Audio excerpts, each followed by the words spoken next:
Primero que todo, mil gracias a la Bolsa y a la Bolsa de Valores de Colombia por esta invitación. Para la OCDE es un placer estar aquí con ustedes. Antes de empezar esta presentación, quisiera empezar con una anécdota.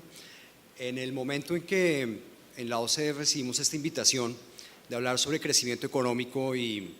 desarrollo del mercado de capitales, pues la primera, digamos, visión que nos vino en mente, antes de obviamente decir que sí y que obviamente íbamos a estar, fue de organizar una presentación cogiendo los trabajos de Ross Levine. Entonces era muy fácil, digamos, tomar, digamos, todos sus estudios mostrando el efecto que tiene el mercado de capitales sobre el crecimiento económico, sobre la desigualdad, y la verdad nos sentíamos con, digamos, algo de legitimidad en hacerlo, porque Ross Levine es la persona que nos ha ayudado en la OCDE para hablar de crecimiento inclusivo y de mercado de capitales. Después nos llegó la invitación con una agenda provisional en la cual aparecía Ross Levine. Ahí ya pues, algunos empezaron a asustar, pero nuestro escenario central como buen economista era que se iba a echar para atrás, eso no va a venir a este tipo de evento. Y pues aquí está, así que primero pues felicitaciones a los organizadores de este evento y segundo pues mil disculpas por esta presentación, que simplemente lo que va a hacer es recoger algunos de las implicaciones de estas investigaciones para Colombia. Como ustedes saben, pues el proceso de Colombia con la OCDE está avanzando fuertemente. Desde hace 3 años empezó a crecer, digamos, exponencialmente las relaciones entre Colombia y la OCDE y en este momento pues estamos en una fase en la cual Colombia ha sido invitada al proceso de adhesión. Para eso, digamos, ya hemos hecho varios estudios sobre la economía colombiana. El principal es este, donde hacemos un recuento de lo que pasa en este momento en Colombia y cuáles son, digamos, los principales cuellos de botella para generar un mayor crecimiento sostenible. Entonces, gran parte de la presentación va a estar ligada con este trabajo que hemos hecho y que precisamente tiene que ver con qué es un crecimiento sostenible y dónde está Colombia con respecto a los países de la OCDE y finalmente cómo el mercado de capitales puede ayudar a fomentar, digamos, un mayor crecimiento sostenible. Entonces la organización de esta presentación pues es muy básica. Primero vamos a hablar de los pilares de un crecimiento sostenible, comparando Colombia con la OCDE. Segundo, mirando los principales desafíos del mercado de capitales. Tercero, cuáles son las condiciones micro y macro que se necesitan para que haya un impacto favorable en el mercado de capitales sobre la economía real. Y por último, ver algunos aspectos que pueden favorecer el desarrollo de un mercado de capitales más profundo y digamos más inclusivo. Sobre crecimiento sostenible me voy a concentrar en 3 puntos. Primero, que es un crecimiento estable, que es un crecimiento con ganancias de productividad y por final voy a hablar de lo que es un crecimiento con reducción de desigualdad. Entonces digamos que estos 3 temas, estabilidad, ganancias de productividad o de competitividad y desigualdad, están muy ligados a lo que entendemos por un crecimiento sostenible. Si miramos Colombia, su crecimiento económico en largo plazo, vemos que es un crecimiento bastante estable. Vemos en este gráfico una serie de tiempo en la cual empieza desde los años 20 hasta hoy en día y vemos que solamente en 2 ocasiones la economía colombiana tuvo un crecimiento negativo. En la crisis del 29, donde fue una crisis mundial, y la crisis del 99, que fue propia de Colombia. Si comparamos esto con otros países, vemos que es bastante estable, también por el lado superior es estable, es una economía en la cual no se ha visto un crecimiento superior al 10% y por lo tanto vemos que su volatilidad ha sido bastante menor que en otros países. Ahora, analizando de cerca la crisis reciente y viendo el comportamiento de la economía y lo comparamos con los países de América Latina, al igual que con los países de la OCDE, nuevamente vemos que esta estabilidad se confirma. Se confirma con una caída menos fuerte del crecimiento en el 2008 y 2009 y por un efecto base, digamos, menor, pues el sobresalto también fue más reducido que lo que vemos en las economías de la OCDE o en el resto de economías de América Latina. Por lo tanto, digamos que el primer punto que tiene que ver con un crecimiento sostenible se cumple en Colombia, es una economía con un crecimiento estable cuando miramos con otros estándares internacionales. Ahora bien, pasemos al segundo punto, que está relacionado más con ganancias de productividad. Aquí tenemos el caso del gap de PIB per cápita en Colombia con respecto a los países de la OCDE, y vemos principalmente que este gap de PIB per cápita se debe a pérdidas en productividad laboral. Pérdidas en productividad laboral más que una mala utilización de los recursos de la mano de obra, que es lo que tenemos en Colombia, al igual que en muchos países de América Latina. Algo similar, como vemos, puede ocurrir en Brasil. Entonces, para atacar el problema del PIB per cápita o el gap de PIB per cápita, la señal principal que vemos es que es un efecto, ante todo, de productividad laboral. Una productividad laboral que ha crecido de una forma bastante reducida en los últimos 20 años. Si comparamos nuevamente Colombia con las economías de la OCDE y con algunos países de América Latina, vemos que su crecimiento en los últimos 20 años ha sido de cerca del 1% de la productividad laboral, mientras que cuando hablamos de las economías de la OCDE que tenían un PIB per cápita bajo hace 20 años, que es lo que llamamos OECD Bottom 10, estas economías tuvieron un crecimiento de la productividad laboral de cerca del 3%. Entonces, a pesar de las ganancias que se han visto en productividad laboral en los últimos años, no alcanzan a compensar, digamos, las pérdidas o el bajo reducido del crecimiento en Colombia en el largo plazo. ¿Y a qué se debe esta baja productividad laboral? Cuando descomponemos la función de producción de una economía, pues vemos que hay tres factores importantes: el capital humano, el capital físico y lo que no se explica por estos dos factores que llamamos los economistas la productividad total de factores, y vemos que ante todo es por esto, por la PTF, la productividad total de factores, que ha sido en declive, ha estado en declive desde los años 80 en Colombia, y a pesar nuevamente de este aumento recientemente, pues es lo que explica principalmente la baja productividad laboral, y para lo cual se necesitan políticas activas, políticas relacionadas con infraestructura, con educación, en particular calidad de la educación, y con políticas que ayuden a la investigación y al desarrollo. Entonces son estos temas que trabajamos en el informe económico de Colombia, y para lo cual obviamente insistimos en el tema del mercado de capitales y en general el acceso al sistema financiero y a los mercados financieros. Cuando miramos la estructura de producción, vemos que precisamente se ha ido yendo hacia una concentración alta en materias primas, las exportaciones. Se ha visto que la producción está dada por algunos sectores en los cuales el valor agregado es bajo y en los cuales la creación de empleo también es baja. Entonces, precisamente, de nuevo, se necesita políticas que ayuden nuevamente a fomentar el desarrollo del sector manufacturero, desarrollar el sector agrícola, lo cual para esto pues nuevamente necesita financiación.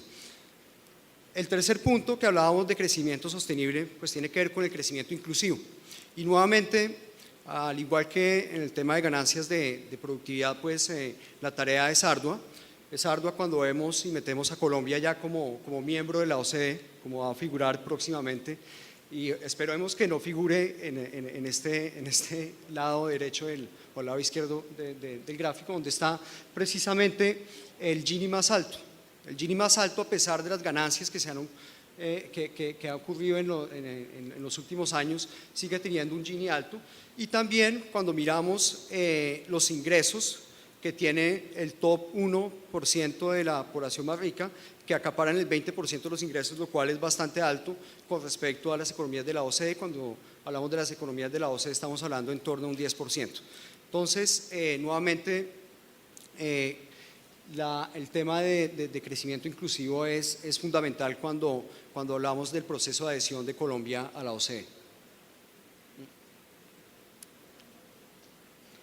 Entonces, ¿cuáles son los desafíos del mercado de capitales y cómo el mercado de capitales pues, puede ayudar a esto?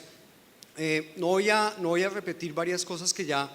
Ross Levin dijo del efecto precisamente que tiene el mercado de capitales sobre la productividad laboral, el efecto que tiene el mercado de capitales sobre la reducción de la desigualdad. Ya vemos que hay evidencia empírica que lo muestra, y con varios controles y varia econometría bastante sofisticada para revisar estas conexiones. Entonces voy a hablar más de los desafíos del mercado de capitales actualmente. Si comparamos nuevamente Colombia con otras economías y empezando por el lado del mercado de deuda. Cuando vemos el mercado de deuda, pues vemos primero con datos del BIS una alta concentración en deuda pública interna, una alta concentración que, al igual que en otros países de América Latina, se ha dado, salvo en Chile, donde ha logrado en los últimos 15 años reducir precisamente esa alta composición en la deuda pública por deuda privada. Y lo que vemos precisamente es que en Colombia esta concentración es superior al de muchos países emergentes, al de muchas economías emergentes y al de economías de la OCDE. Nuevamente, pues aquí hay un tema crucial que es el de fomentar las emisiones de deuda privada, hacer, digamos, un proceso simple y eficiente de estas emisiones, para lo cual, pues para emisiones, digamos, que son frecuentes o emisores que son frecuentes, se necesita un prospecto o una metodología más, digamos, estándar y hábil para poder lograr colocaciones más rápidas en el mercado. Se necesita también automatizar más en el mercado. Es algo que precisamente cuando hicimos este survey de Colombia,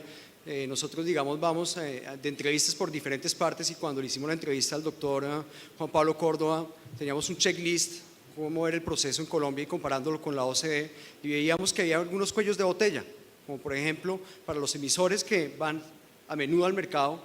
el proceso es más lento que lo que pasa en la OCDE. También la madurez no es tan alta, a pesar de la alta concentración en deuda pública, vemos que hay una madurez que, si bien se ha incrementado en los últimos años, esta madurez sigue siendo reducida si comparamos con los países de la OCDE o con el promedio de América Latina, con lo cual nuevamente, y como lo comentaba el doctor Gerardo Hernández, pues un reto importante es seguir incrementando la duración de los títulos de deuda en Colombia. Ahora bien, cuando hablamos del mercado de acciones, si primero miramos el tamaño, vemos que el tamaño es alto, es un tamaño bastante elevado, inclusive si lo comparamos con los países de la OCDE, vemos que casi alcanza el 80% del PIB, lo cual es un nivel bastante superior a lo que vemos en el promedio de América Latina. Vemos que esta capitalización bursátil ha ido creciendo fuertemente, pero nuevamente no es el tamaño del mercado de capitales lo que importa para el desarrollo económico. Como muy bien lo mostraba Roslevin, pues es un tema de mirar más cómo está compuesto ese crecimiento de la capitalización bursátil. Y lo que vemos es que es un mercado bastante concentrado, y en el cual, si vemos, y esto ha pasado en muchos países de América Latina, se ha ido en algunos casos inclusive reduciendo el número de emisores. Vemos que puede ser por temas de fusiones y adquisiciones, puede ser por temas relacionados con falta de liquidez de algunas empresas que tienen que salir del mercado, y en general lo que vemos entonces para el caso colombiano es que menos de 100 empresas están cotizadas, lo cual pues la diferencia es abismal con respecto a los países de la OCDE. No voy a entrar en detalles del segundo gráfico, simplemente es para ver la relación precisamente que hay con el crecimiento del PIB per cápita. Tomando simplemente las empresas listadas en los 90 y viendo el crecimiento del PIB per cápita desde el 90 al 2012, es decir, el efecto que tiene la concentración o el número de empresas listadas sobre el PIB con respecto al crecimiento del PIB per cápita, vemos que hay una relación positiva, y en la cual, pues en el caso de Colombia, pues vemos que todavía hay un margen de maniobra de aumentar el número de empresas listadas para fomentar mayor crecimiento económico, mayor crecimiento del PIB per cápita. Pero simplemente esto es algo de un hecho estilizado en lo cual pues ya está, digamos, de una forma más robusta verificado por investigaciones como la que hizo Roslevin, pero también hay nuevas investigaciones, por ejemplo Tatiana Didier, un paper que bastante interesante mira a nivel micro, a nivel industrial, el efecto que tiene la concentración sobre el crecimiento económico y crecimiento también de la productividad, para lo cual no solamente es importante mirar, en este caso, el mercado de acciones, pero también el mercado de deuda privada, y es un paper precisamente que analiza a nivel micro estos dos efectos. Entonces, de forma general vemos que la concentración es reducida, aquí mirándolo a partir de otro indicador, y si miramos con respecto a los otros países del MILA, pues el número de empresas listadas, o la concentración, perdón, de las empresas más grandes listadas pues es bastante alto, tiene una parte de mercado o una participación de mercado bastante elevada, y para lo cual pues se necesita nuevamente nuevos actores en los cuales pues toca invitar a nuevas empresas que tienen diferente tamaño. Creo que ya el gran reto no es de acaparar más empresas grandes en este mercado, sino cómo empresas medianas también pueden ayudar a reducir la concentración, tema en el cual voy a hablar al final de esta presentación. Otro tema importante cuando hablamos de la concentración en el mercado colombiano y comparamos con otras economías es la concentración de empresas públicas. Cerca del, y ustedes saben más que yo, cerca del 50% de la capitalización bursátil está en empresas públicas, con un gran actor que es Ecopetrol, y para lo cual en la OCDE precisamente estamos haciendo en este momento una review de gobierno corporativo, para empresas públicas, donde precisamente tratamos con detalle el tema de estas empresas, donde muy posiblemente durante este proceso de adhesión va a haber que hacer algunos ajustes de estas empresas, en lo cual pues va a tardar tal vez un tiempo, pero que en el largo plazo puede ser importante para limitar, digamos, el efecto del ciclo político sobre, por ejemplo, la composición de los consejos directivos de estas empresas. Es darle más credibilidad, darle más reputación a estas empresas que por cierto ya tienen un nivel bastante alto de reputación en los mercados internacionales. Otro punto importante tiene que ver con la liquidez. Aquí simplemente tomo el mismo indicador que Ross Devin presentó anteriormente, y en el cual pues ya había demostrado que hay un efecto sobre el crecimiento económico y sobre la desigualdad, y nuevamente pues el gran reto es generar liquidez en el mercado, para lo cual pues se necesita fomentar, digamos, el uso de los sistemas de transacción. Como tercer punto voy a concentrarme, digamos, en el tema de las condiciones para un favorable impacto del mercado de capitales, condiciones macroeconómicas y microeconómicas. En la OCDE tenemos principios, digamos, unos principios claves para el desarrollo de los mercados de capitales, y estos principios abarcan temas relacionados con la macroeconomía, con aspectos institucionales, de institucionales y políticos, pero también tenemos algunos principios por el lado micro, en lo cual pues tiene que ver con precisamente la información o el marco regulatorio y la transparencia, la integridad de los mercados. Aquí me voy a concentrar con algunos de estos principios y ver qué es lo que está pasando en Colombia o en general en América Latina. Por el lado macroeconómico, pues vemos la estabilidad macroeconómica es un pilar fundamental, obviamente, para el desarrollo del mercado de capitales. Eso lo tenemos en la OCDE como principio principal para esto, y cuando comparamos Colombia con los otros países de América Latina durante la crisis reciente, vemos que precisamente esta estabilidad macroeconómica, esta credibilidad de políticas se mantiene. Aquí básicamente se ve el efecto que ha tenido la reducción de la deuda pública sobre el PIB en Colombia y cómo esto ha ayudado a reducir los spreads aún más, inclusive en periodo de crisis, cosa que no se ve en algunos países que tienen políticas creíbles, pero en los cuales el spread ha aumentado. Vemos el caso, por ejemplo, de Brasil, Chile y México, en los cuales este efecto no se ha dado, mientras que en el caso de Colombia se ve precisamente efectos positivos gracias a esta credibilidad de políticas fiscales y monetarias que han pagado en el largo plazo. Por el lado de la gestión de la deuda pública, nuevamente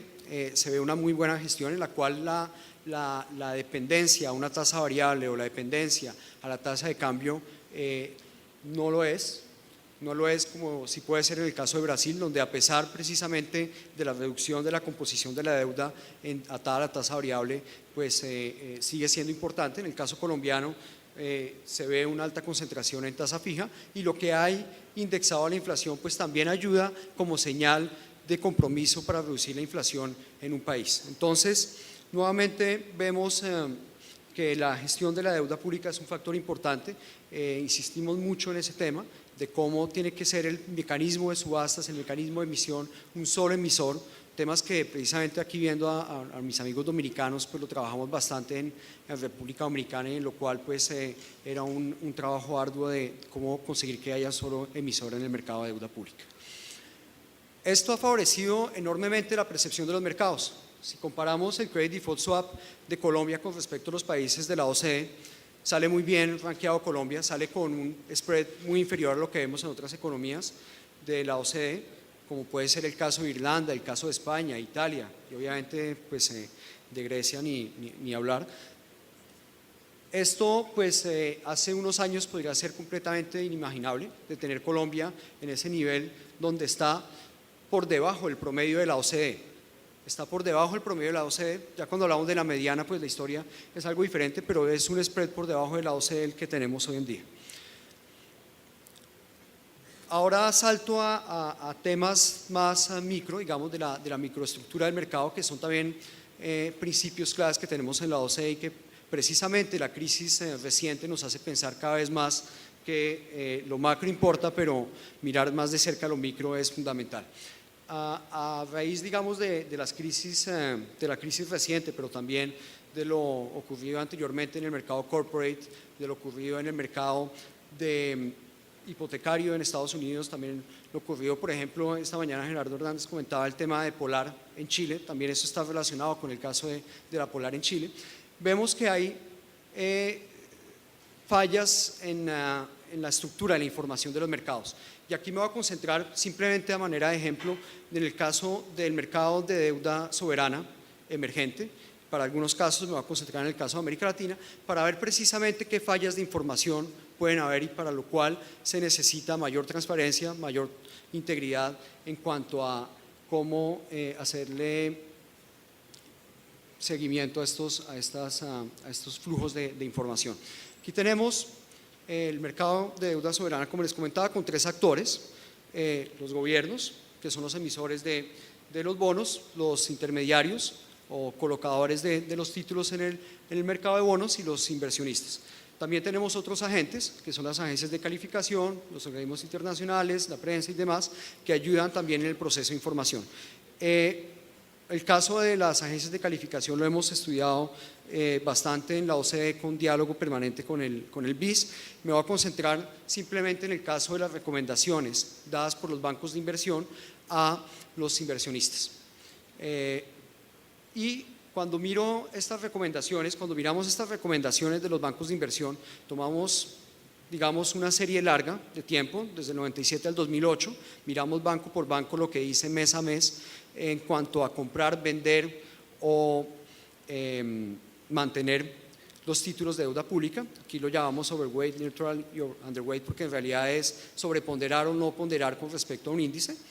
Y vemos que en la gran mayoría de los casos, en el momento en que los bancos están actuando como colocadores de los títulos de deuda pública, al mismo tiempo se ve que están o manteniendo o recomendando la compra de estos títulos. Entonces vemos algo de correlación precisamente entre el negocio que tienen por el lado de colocación de títulos y por el lado de research de estos bancos.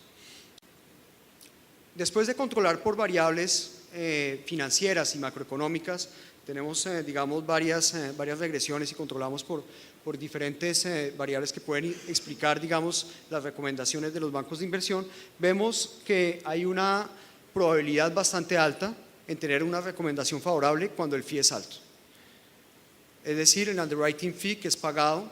por los emisores a el banco colocador del título. Entonces esto es lo que tenemos precisamente en el eje X, tenemos el fee pagado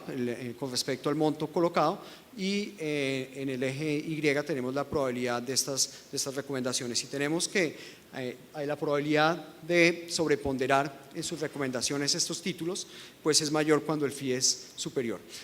De otra forma de ver esta historia es mirando las crisis recientes de deuda soberana. Cuando vemos las crisis recientes de deuda soberana y miramos el comportamiento del underwriting fee o esta comisión que es pagada por los emisores a los colocadores de los títulos y lo comparamos con el spread de los bonos, vemos que antes de las crisis, estas son las crisis de finales de los 90 y principios de los 2000, pero que de hecho se corroboran cuando vemos la crisis griega recientemente. Si miramos los papeles que fueron colocados por el gobierno griego en el mercado internacional antes de la crisis, también vemos algo similar. Vemos un underwriting fee bastante alto antes de la crisis, mientras que el spread se mantenía, digamos, en el promedio del mercado. Otra forma de ver esto es a partir de este gráfico, ver el comportamiento de estas dos variables, digamos el pricing que tienen los inversionistas, que podemos decir que una proxy de este pricing es el spread de los bonos, y el pricing que tienen estos colocadores, que digamos decir en cierta forma que es el underwriting fee. ¿Qué vemos? Vemos que antes de las crisis este underwriting fee tiende a ser estadísticamente alto, y lo que ocurre es que justo en el momento en que empieza la crisis es cuando el spread sí empieza a aumentar. Entonces vemos en cierta forma que hay una asimetría de información. Tal vez hacer el paso a esta asimetría de información es más difícil, pero sí hay fallas de información en las cuales lo que tienen como pricing los colocadores no es lo mismo que tienen los inversionistas. Así que nuevamente un tema crucial para el desarrollo del mercado de capitales y el efecto que tiene sobre el crecimiento económico tiene que ver precisamente con la mejora de la información, la integridad, la transparencia, y para esto en la OCDE insistimos bastante y una de las conclusiones que damos es que precisamente el regulador es importante que sea independiente, que tenga más recursos, pero no solamente esto es lo necesario, se necesita una cooperación y una coordinación efectiva con todos los actores del mercado. Sin eso, por más independencia, por más recursos que tenga el ente regulador, no se logra. Y precisamente la crisis reciente en Estados Unidos y en Europa, como en el caso del mercado de deuda soberana en Grecia, nos ha ayudado cada vez más a pensar de cómo crear incentivos para esa cooperación y esa coordinación entre diferentes actores. Voy a terminar con 4 elementos claves que vemos para desarrollar aún más el mercado de capitales inclusivo y profundo, digamos, que sea más inclusivo y que sea más profundo en Colombia. El primero tiene que ver con los fondos de pensiones. Cuando vemos los activos de los fondos de pensiones en Colombia con respecto al PIB y comparamos con los países de la OCDE, en realidad vemos que es un porcentaje bastante alto. Digamos, no llega al 20%, mientras que en los países de la OCDE en promedio puede alcanzar el 40%, pero vemos una alta varianza dentro de las economías de la OCDE y vemos que en Colombia este porcentaje de activos sobre PIB puede ser más alto que lo que podemos ver en España, por ejemplo, o en Portugal o en algunos países nórdicos. Entonces, ya hay un capital de activos bastante alto, pero el margen de crecimiento es abismal si se logra tener políticas públicas que reduzcan aún más la informalidad. Aquí un básico indicador es el del porcentaje de adultos de mayores de 65 años que que reciben una pensión, y lo que vemos es que en el caso colombiano no alcanza el 20%, es un porcentaje obviamente muy inferior a lo que pasa en los países de la OCDE, que es cercano al 99%, pero también es inferior con respecto a lo que pasa en los países de América Latina. Otra forma de verlo es a partir de los contribuyentes hoy en día dentro del total de ocupados, y este porcentaje tampoco llega al 30%. Entonces, nuevamente, el margen de expansión de este mercado de pensiones es abismal si se crean los incentivos, como lo ha empezado a hacer a partir de varios, digamos, regulaciones el gobierno, crear incentivos para la formalización del empleo, y para lo cual pues crea un doble beneficio: un crecimiento más inclusivo y también una financiación, o esto ayudaría a una financiación de largo plazo que tanto es necesitada en este momento en Colombia. Voy a saltar un segundo punto que vemos también crucial en el mercado colombiano, que es el de la integración financiera con otros mercados. Es algo que en la OCDE lo vemos como muy bienvenido, y además cuando son mercados relativamente pequeños, la integración ayuda precisamente a tener una masa crítica para el desarrollo de estos mercados. Aquí tengo el caso de los países MILA en azul, el caso de los países no MILA en gris, y el caso del país casi MILA en azul oscuro, que es México. Vemos precisamente que en el caso de estos países pues ya hay un movimiento bastante similar, inclusive durante la crisis reciente, y vemos precisamente que en el caso de México hay una alineación mayor que en los otros países que tenemos de América Latina. Aquí son los países, no fue al azar que tomamos estos países, son el LAC 7, los países más grandes de América Latina, y en el LAC 7 pues separamos por MILA, no MILA y el caso de México que obviamente para la OCDE, visto desde la OCDE, pues es más que bienvenido tener ya ese grupo que serían, de hecho, haría una correlación perfecta con los amigos de la OCDE, México y Chile miembros, Colombia en un proceso de adhesión y Perú que ya expresó formalmente su deseo de empezar el ingreso a la OCDE. Un tema crucial para esta integración y para que se lleve a cabo es el de una coordinación o una credibilidad, perdón, de las políticas públicas y en particular de las políticas económicas que ayuden a precisamente generar una buena percepción de los mercados. Tiene que ver con precisamente una alineación de una política de inflación objetivo, tiene que ver con garantizar la solvencia del Estado y es algo que vemos precisamente en estos mercados y en el caso de que ingresara pues México lo vemos también. Otro aspecto fundamental cuando hablamos de integración financiera pues tiene que ver con la coordinación de políticas frente a los flujos de capital y a la inversión extranjera, tiene que ver precisamente con aspectos que ayuden a que la volatilidad de la tasa de cambio sea similar entre las diferentes monedas que participan en esta integración y para lo cual pues se necesitan que diferentes actores de la economía, públicos y privados, estén en permanente diálogo y permanente coordinación para el diseño de políticas que permitan este movimiento, digamos, homogéneo o que no cree incertidumbre para un mercado lo que pasa en otro. Un tercer punto importante que vemos para la coordinación, perdón, para el desarrollo del mercado de capitales tiene que ver con las pymes. Como anotaba anteriormente, el tema de las pymes es crucial, dado que si queremos aumentar el número de actores en el mercado, reducir la concentración, se necesitan mayores participaciones de las pequeñas y medianas empresas, lo cual pues tiene una importancia total en el caso colombiano. En este caso, en este gráfico comparamos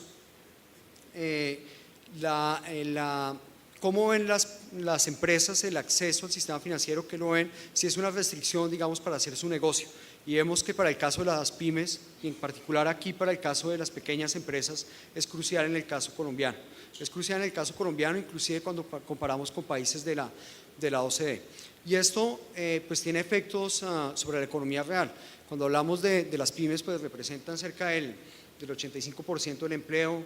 más del 30% del PIB y solamente cerca del 15% de las empresas tienen acceso al sistema financiero. Entonces se necesitan nuevamente políticas activas que ayuden al papel de las pymes al acceso financiero y aquí nuevamente pues toca ir de la mano entre bancos y mercado de capitales. Creo que es algo en línea con lo que decía Rosely Main, que no es una competencia entre estos dos actores, sino ver cómo pueden ir de la mano precisamente para el mercado de las pymes. Se ve en algunas, digamos, opciones que se pueden dar para el desarrollo y el acceso de las pymes al mercado de capitales y al sistema financiero. El primer punto, pues obviamente es evitar el desplazamiento de las pymes en el sistema financiero por las grandes empresas. Entonces, para lo cual, pues, crear, por ejemplo, mecanismos que ayuden a la emisión de bonos y de acciones por parte de las grandes empresas, facilitar esto, ayuda también a las pymes en el mercado bancario. Y por segundo lugar, pues el papel de la banca de desarrollo es clave. Cuando está bien gestionada la banca de desarrollo, cuando tiene una buena organización de gobierno corporativo, como es el caso de Bancoldex y que precisamente insistimos en nuestro survey de Colombia, vemos que tiene implicaciones importantes para las pymes. Los otros puntos tienen que ver más con el papel de las pymes y el mercado de capitales. Son políticas que llevan tiempo, son políticas que son difíciles de implementar, pero que las experiencias que hemos tenido en algunos países de la OCDE pueden ser útiles en el caso colombiano. Una de estas pues tiene que ver con la estructuración de una sola emisión para pymes, coger un pool de pymes y salir al mercado con este tipo de emisiones. La tercera tiene que ver con la segunda, perdón, relacionada con el mercado de capitales, tiene que ver con la titularización de cartera por parte de fondos de inversión. Aquí vemos un nuevo actor clave en el esquema para las pymes. Y tercero, vemos algunas experiencias en mercados internacionales que pueden ser útiles, algunas han funcionado más que otras, pero que se necesitan mercados alternativos algunas veces para las pymes, y lo cual pues pueden ser útiles en el contexto colombiano. Por último punto, quisiera hablar de la financiación de largo plazo. Como mencionaba anteriormente, pues el tema de los fondos de pensiones es clave, y más aún cuando vemos el espacio fiscal. Cuando vemos el espacio fiscal, si bien la solvencia del Estado está garantizada, si bien hay una credibilidad a la política monetaria, si bien hay una credibilidad a la política fiscal, vemos que de todas formas el espacio fiscal es bastante limitado en Colombia cuando comparamos el nivel de deuda pública con respecto a los ingresos fiscales. Este ratio es cercano al 200%, lo cual es bastante alto, inclusive si comparamos con las economías de la OCDE, que tienen un nivel de endeudamiento mucho más alto que Colombia, y solamente en las economías de la OCDE llega al 180%. Entonces, nuevamente hay que crear los mecanismos para financiar las políticas que se necesitan para dinamizar el crecimiento sostenible, que tienen que ver, como mencionaba anteriormente, con la educación, con la infraestructura. Y en un caso particular precisamente me voy a concentrar en el caso de la infraestructura. En el caso de Colombia, voy a terminar con este gráfico. En el caso de Colombia se ha hecho un esfuerzo enorme, lo planteamos en nuestro informe, para mejorar el marco regulatorio e institucional del mercado de infraestructura. Como todos sabemos, el gran déficit en infraestructura está afectando en la competitividad y el desarrollo económico, y precisamente mirando la financiación de largo plazo, pues hoy en día es crucial, y tal vez el efecto sobre el crecimiento económico del mercado de capitales para esta financiación de largo plazo es fenomenal. Tal vez, como comentaba Roslevin, pues cuando llega a un nivel de desarrollo la economía, pues el mercado de capitales tiene un impacto superior, y tal vez es lo que está pasando en este momento en Colombia. Cuando las clases medias emergentes están creciendo, pues este efecto se ve aún más. Si vemos en el caso colombiano, los avances que se han hecho en infraestructura son totalmente importantes. Se ha creado una ley de APP, se ha digamos, creado una agencia de infraestructura, pero todavía se necesitan, digamos, resolver algunos cuellos de botella para evitar, digamos, cosas que han pasado en concesiones que ha tenido el país, y en particular en concesiones viales. En este gráfico tenemos las concesiones viales de Colombia desde los años 90 hasta hoy, y aquí tenemos cada barra es una concesión, y lo que tenemos es el costo inicial de estas concesiones. Tenemos un costo inicial, el cual con renegociaciones pues es nada, no representa nada. Cerca de 3 veces el costo total de la concesión fue dado por renegociaciones de los contratos, en los cuales gran parte fue pagado por el Estado al final, y una gran parte de ese costo fue dada por vigencias futuras. Así que crear un mercado de capitales, crear un mercado que financie la infraestructura es difícil bajo este escenario. Digamos, si queremos un mercado de bonos que tenga la posibilidad de financiar estas concesiones, que inicialmente tienen un costo que es muy superior, es muy difícil, a no ser que empezamos a crear un mercado más de derivados o de opciones sobre qué puede pasar en este mercado. Pero si pensamos verdaderamente en el mercado subyacente, infraestructura, antes de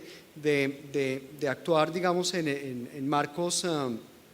del mercado de capitales, hay que seguir trabajando en cómo evitar estas renegociaciones. Se han hecho esfuerzos y avances enormes. Hay aspectos en los cuales todavía se necesita seguir avanzando, por ejemplo, evitar que que los permisos ambientales, que los permisos de predios, que los permisos o los diálogos con las comunidades indígenas se hagan después de empezar la concesión. Entonces, para terminar, sin duda alguna hay necesidades de impulsar un crecimiento más sostenible, y esto no por aspectos relacionados con el crecimiento estable, que en eso Colombia tiene una historia excelente, sino más por factores de ganancias de productividad y de equidad. Un principio clave para el desarrollo del mercado de capitales se necesita es mayor transparencia en la información. Como comentaba anteriormente, la coordinación y cooperación entre los diferentes actores es crucial. Y finalmente, hay varios aspectos que pueden ayudar a un mercado más inclusivo y profundo: el papel de los fondos de pensiones y la formalización, la integración financiera con países que tienen características similares, el acceso financiero a pymes y, por último, la financiación en infraestructura. Así que las acciones de política pública, no solamente en vista a mejorar el proceso de emisión, por ejemplo, que tienen que ver con la regulación o la supervisión del sistema financiero, pero también acciones de política pública relacionadas con la formalización o evitar renegociaciones de contratos de infraestructura, son fundamentales para que el mercado de capitales tenga un efecto importante sobre el crecimiento económico. Muchas gracias por su participación. Buenos días. Yo tengo una pregunta, digamos, me causó un poco de curiosidad, de pronto una de las conclusiones a las que se llega en el tema digamos, del costo de los fees de las emisiones previo a default de algunos países. Y tal vez, a mi modo de ver, el análisis es al revés. El costo es producto de que es riesgoso el emisor, por ende es difícil colocarlo en el mercado, ¿cierto? No sé si de pronto ahí vale la pena, digamos, mirar ese contexto también para determinar si hay una correlación. Muchas gracias por esa pregunta, porque me permite precisar un poco más lo que vemos en el comportamiento del mercado de deuda soberana en América Latina. Precisamente, totalmente de acuerdo. Lo que muestra ese indicador es que el underwriting fee va en línea con los riesgos que pasaban en la economía. Y es muy interesante ver precisamente por qué no se trasladaba en el spread. Digamos, por qué no el spread entonces también debería haber aumentado en el mismo momento. Y le voy a responder con el caso de Argentina, por ejemplo, en 2001, que lo analizamos bastante de cerca.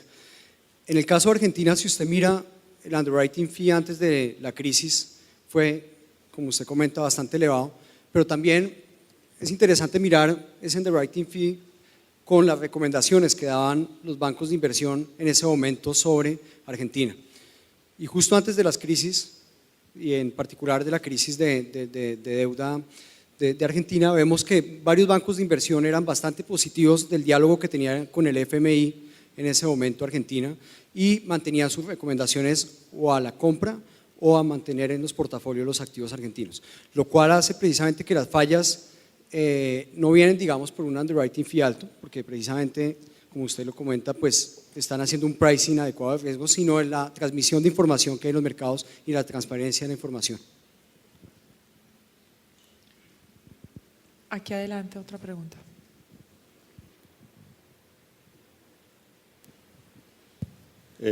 No, es más un comentario. Ayer tuvimos una conversación con Luis Fernando Andrade de la ANI, y algunos de los temas que usted mencionaba para el desarrollo, digamos, de la financiación de la infraestructura a través del mercado de capitales, pues digamos, veíamos cómo se ha avanzado muchísimo en la estructuración que se está haciendo. En particular hay como tres temas, dos que ya están, digamos, en el esquema nuevo de estructuración. Uno es que las concesiones no pueden arrancar hasta que no tienen 80% de los predios adquiridos, con lo cual, digamos, ese riesgo que se estaba traduciendo, digamos, a los proyectos, pues ya no está ahí, que ese creo que también es bien importante.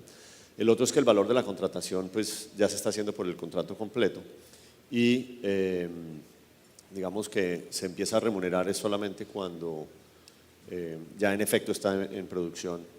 el bien de la infraestructura, y las posibles renegociaciones están limitadas por ley hoy al 20%. Entonces esas cosas creo que avanzan muchísimo frente al esquema anterior, y lo que hace es que sí le permite al mercado de capitales, lo que veíamos es que hay una reacción muy positiva de esas mejoras en el tema del mercado de capitales. Y hay dos temas que están en curso, que ayudarían ya a cerrar ese tema, que es el tema de los acuerdos con las comunidades, que se está reglamentando cómo sería ese proceso para reducir esa incertidumbre en el mercado, y lo de las licencias ambientales, que las licencias ambientales se den con estudios fase 2 y no con fase 3. Entonces, eso ya le da muchísima certidumbre, digamos, a los inversionistas al mercado, y creemos que la respuesta a partir de enero, cuando se empiecen a adjudicar, pues ya va a ser una respuesta muy positiva para que el mercado pueda financiar la infraestructura. ¿Alguna otra pregunta? Tal vez quisiera nuevamente insistir en que precisamente lo que se ha hecho de esfuerzos con la ANI han sido, digamos, un esfuerzo abismal con respecto a cómo funcionaba anteriormente el mercado, y precisamente lo que insistimos es solamente afinar algunas cosas. Yo creo que ya estamos a un nivel de detalle con respecto a lo que pasaba anteriormente en el caso colombiano, pero precisamente dado el pasado hace que ser lo más riguroso posible ayuda a crear, digamos, más confianza que en este momento pues no, o hasta hace poco no se tenía por parte no solamente de inversionistas, pero de constructoras internacionales que vinieran a hacer obras de APPs en Colombia. Así que sí, totalmente de acuerdo que ya se ha avanzado muchísimo.